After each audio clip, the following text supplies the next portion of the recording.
Hello everyone, আজকে আমরা একটা চার্জার সার্কিট ডিজাইন করব প্রোটিয়াস 8 এ। তো চলুন শুরু করা যাক। আমরা আমাদের ল্যাপটপ থেকে এখন প্রোটিয়াস সফটওয়্যারটি অন করে নেব।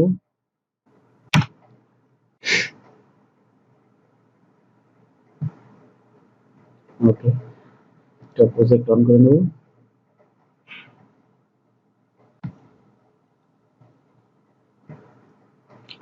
প্রজেক্ট অন করে নেওয়ার পরে আমাদের কিছু ইনস্ট্রুমেন্ট লাগবে, এগুলো আমরা সার্চ করে নেব। প্রথমে আমরা এসি সোর্স প্রথমেই আমরা এসি সোর্স সার্চ করে নেব।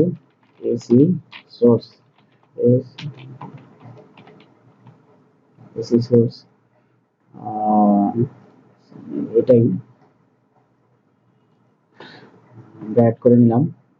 পরে আমাদের লাগবে যে ট্রান্সফরমার,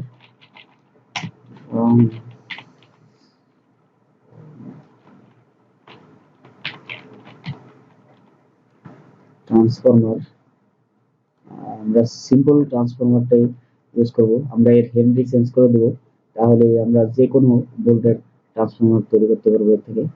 তো আমরা এটা অ্যাড করে নিই। তারপরে আমরা একটি ব্রিজ রেকটিফায়ার নেব।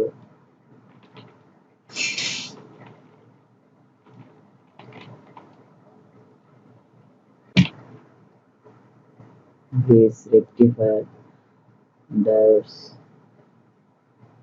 নাম্বার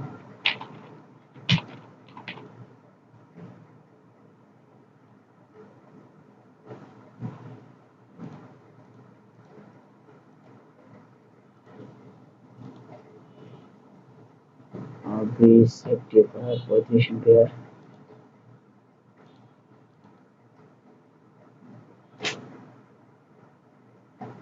ওকে, আমরা এই 800 ভোল্ট 35 एंपियर একটা ইউজ করতেছি। নাও আমাদের লাগবে ক্যাপাসিটর। তো আমরা নন পোল ক্যাপাসিটর নেব।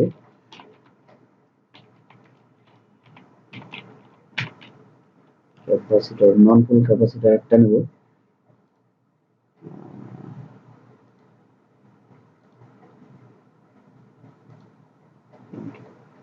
এটা ক্যাপাসিটর সেট নিয়ে নিই। এন্ড একটা পোলার ক্যাপাসিটর নেব। পোল ক্যাপাসিটর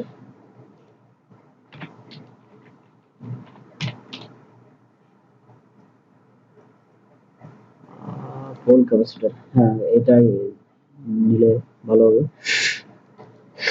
ওকে, আমরা এটা অ্যাড করে নিলাম। নাও আমাদের লাগবে একটা রেজিস্টার, আরএস রেজিস্টার। ওকে, আমরা এটা অ্যাড করে নিই। নাও একটি এলইডি লাগবে। এলইডি আমাদের ইন্ডিকেটর হিসেবে কাজ করবে।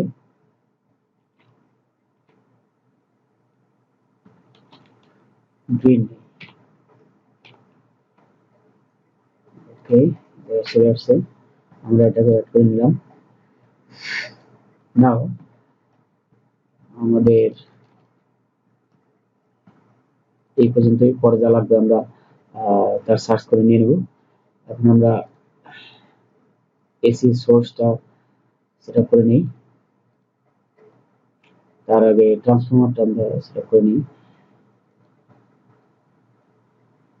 তারপর এসি সোর্স, আমরা এগুলার মান চেঞ্জ করব। তার আগে আমরা ভালো করে বসায় নিই।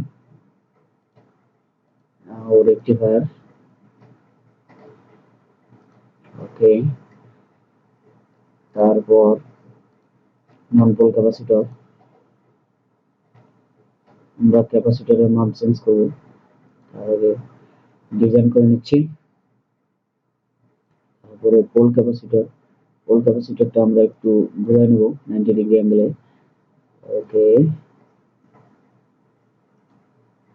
দেন আমরা রেজিস্টার নেব। রেজিস্টারটা এখানে ইন্ডিকেটর হিসেবে কাজ করবে। তারপর আমরা ঘুরাই নিচ্ছি রোটেট করে। এন্ড লাইটটা এর সিরিজে লাগাই দেব ইন্ডিকেটর হিসেবে।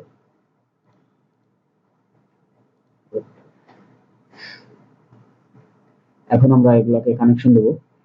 কানেকশন দেওয়ার আগে আমরা এসি পজিটিভ থেকে ট্রান্সফরমারের পজিটিভ, তারপর এসি নেগেটিভ থেকে ট্রান্সফরমারের নেগেটিভ আমরা পজিটিভ কানেকশন দিচ্ছি।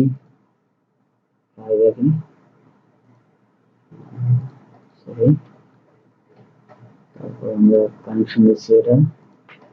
দেন পজিটিভটা আমাদের ক্যাপাসিটরের পজিটিভ প্রান্তে যাবে। তারপরে এই জায়গা থেকে আমরা এটার পজিটিভ প্রান্তে দেবো। তারপরে রেজিস্টারের এই প্রান্তে আমরা পজিটিভ কানেক্ট করব। তারপরে রেজিস্টার থেকে আমরা এলইডিতে কানেকশন দেবো। তারপর এই জায়গা থেকে আমরা গ্রাউন্ড বের করে নিয়ে আসবো এবং ক্যাপাসিটরের নেগেটিভ প্রান্তে লাগাই দেবো গ্রাউন্ড প্রান্তে। তারপর এটা নেগেটিভ প্রান্তে লাগাই দেবো ক্যাপাসিটর। তারপর এই এলইডির নেগেটিভ প্রান্তে লাগাবো। আর এই জায়গা থেকে আমরা দুটো আউটপুট লাইন বের করে নেব।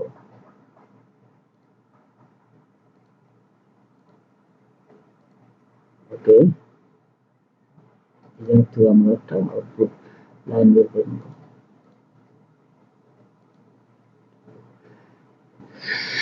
নাও আমরা এর মানগুলো চেঞ্জ করে দেবো। অ্যাম্প্লিটিউড আমরা চেঞ্জ করে দেবো। বাসাবাড়িতে যেহেতু 220 অথবা 230 ভোল্টের মধ্যেই চলাচল করে, তো আমরা 230 দিয়ে দিলাম ভোল্ট। আর ফ্রিকোয়েন্সি 50 হার্টজ, 50 Hz। নাও আমরা রান করে দিলাম। এখন আমরা ট্রান্সফরমারের হেনরি চেঞ্জ করে দেবো। হেনরি এই জায়গায় আমরা দেবো 125 125। ওকে, 125 হেনরি। ওকে, আমরা এই ক্যাপাসিটরের মানটা চেঞ্জ করে দেবো 100 এন্ড এই ক্যাপাসিটরের মান আমরা চেঞ্জ করে দেবো 100 মাইক্রোফ্যারাড। ওকে, না আমরা এই রেজিস্টরের মানটা চেঞ্জ করে দেবো 10 কিলো ওহম বা 1 কিলো ওহম করে দেবো। ডান। LED to LED. এখন আমরা একটা ভোল্ট মিটার ইউজ করব যাতে আমরা ভোল্ট দেখতে পারি ডিসিতে। ওকে, আমরা একটা ভোল্ট মিটার আনলাম এবং এটা সিরিজে কানেক্ট করে দিচ্ছি। আমরা এই জায়গা থেকে সুন্দরভাবে এই জায়গায় লাইন দেবো। এই জায়গা থেকে আমরা নেগেটিভ প্রান্তে লাইন দেবো। ওকে, এন্ড আমরা একটা এসি ভোল্ট, কারণ আমাদের 220 ভোল্ট থেকে আমরা কত ভোল্টের ট্রান্সফরমার ইউজ করছি এগুলো আমাদের দেখতে হবে।